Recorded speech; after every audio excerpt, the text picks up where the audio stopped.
The old fisherman Nasyr could barely sleep. He turned over in his hard bed, sighing and murmuring unintelligibly. The old sleep poorly and little, disturbed by memories. But anyone who thinks Nasyr's sleep is disturbed simply by the troubles of old age would be wrong. Nasyr was unusually robust and sinewy. He was an old man who had not aged. Only the wrinkles deeply imprinted onto his swarthy, high-cheekboned face bore witness to his many years in this world. Nasyr's vivid eyes looked at the world with a frank independence. Like many people from thereabouts, he was taciturn, self-contained, and purposeful. But if anyone ever managed to coax him into conversation, he would suddenly reveal himself to be a captivating storyteller. He told folk tales and myths well. His voice took on an unexpected tone of authority. At such times, nobody interrupted him, guessing correctly that this would cause offense. Soon after the war, the kolkhoz fishing collective by Kokhteni was brought back to life, and the fisherman Nasyr made its chairman. The war had left him with scars, but he bravely led the fishermen out to sea again. What kind of fishermen were they? The maimed, returning from the front, war widows, and young orphans. And the sea answered Nasyr's team with kindness. Fish filled the kolkhozniki's patched-up nets, and although life was hard back then, the people didn't despair. They knew it was just a stone's throw from trouble to happiness.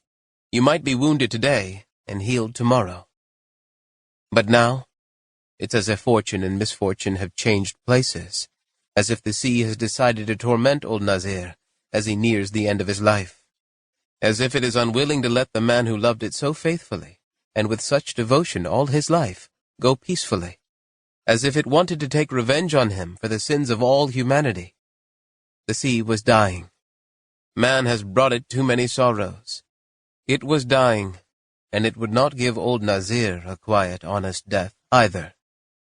For some time, the old fisherman's thoughts had been swimming in a circle. He dozed and woke up, closed his eyes and opened them, but kept on thinking the same thing. When nature is damaged, it fights back. How many mountains have vanished from the face of the earth, and how many have risen again since the day of creation? How many seas? What about the rivers and streams? And how many human homes have been buried beneath the ashes, and yet have been built again?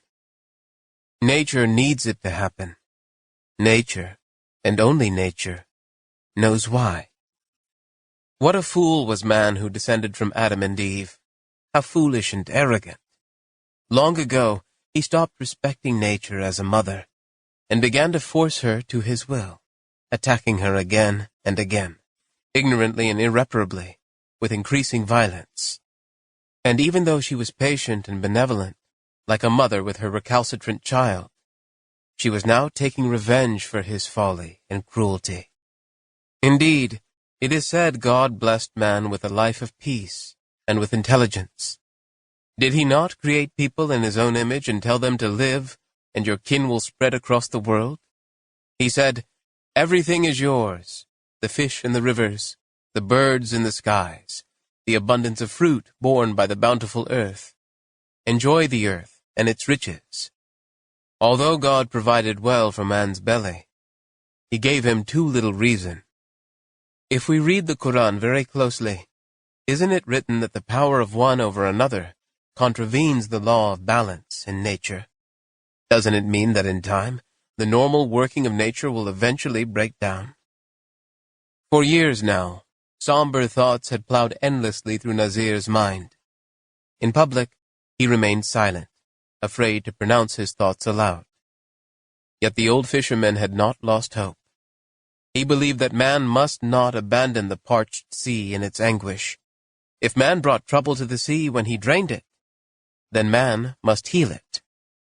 Because look, just look, the sandy shore and the ochre steppe, too vast to take in, have become a wasteland, a desiccated desert.